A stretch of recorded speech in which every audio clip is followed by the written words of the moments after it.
ರಾಮರಾಜ್ಯ ಪರಿಕಲ್ಪನೆ ಮಹಾತ್ಮ ಗಾಂಧಿ ಅವರದು ಆಯ್ತಾ.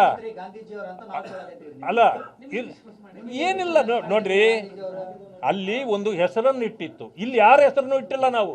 ರಾಮ್ ಅನ್ನೋದು ರಾಮ ಅಲ್ಲ. ಇಲ್ಲ ಅಲ್ಲಿ ಏನಾಗಿದೆ, ನಾವು ಆ ಸ್ಕೀಮನ್ನು ರೂರಲ್ ಇದು ಏನದು ವಿಕಸಿತ ಭಾರತ್, ಸೊ ಗ್ರಾಮೀಣ ಇದು ಅದು ಏನಪ್ಪ ಅದು ಹೆಸರು ಕೊಟ್ಟಿದ್ದ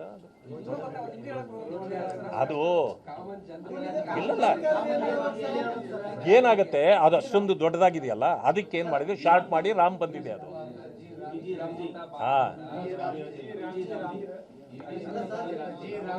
ಜಿ ರಾಮ್ಜಿ ಅಂತ ಬಂದಿದೆ. ಅವ್ರಿಗೆ ಪ್ರಾಬ್ಲಮ್ ಇರೋದು ಗಾಂಧಿದಲ್ಲ, ಕಾಂಗ್ರೆಸ್ಗಿರೋದು ಪ್ರಾಬ್ಲಮ್ ಇರೋದು ಅದು ಅಲ್ಲವೇ ಅಲ್ಲ.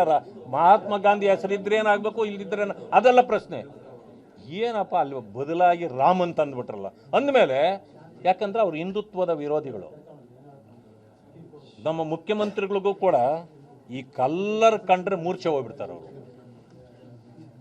ಈ ಕಲ್ಲರ್ ಕಂಡ್ರೇನೆ ಮೂರ್ಛೆ ಹೋಗ್ಬಿಡ್ತಾರೆ ಅವರು.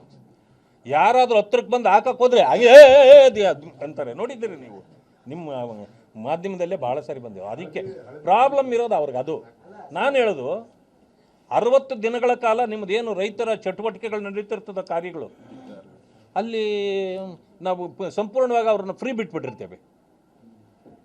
ಅವ್ರು ನಿಮ್ಮ ಚಟುವಟಿಕೆಗಳು ಕೆಲಸಗಳು ಎಲ್ಲಿ ಬೇಕಾದ್ರೂ ಮಾಡ್ಕೊಳ್ಬೋದು. 340 ರೂಪಾಯಿ ಕೊಟ್ಟಿದ್ದನ್ನು 370 ರೂಪಾಯಿಗೆ ಏರಿಸಿದ್ದೀವಿ.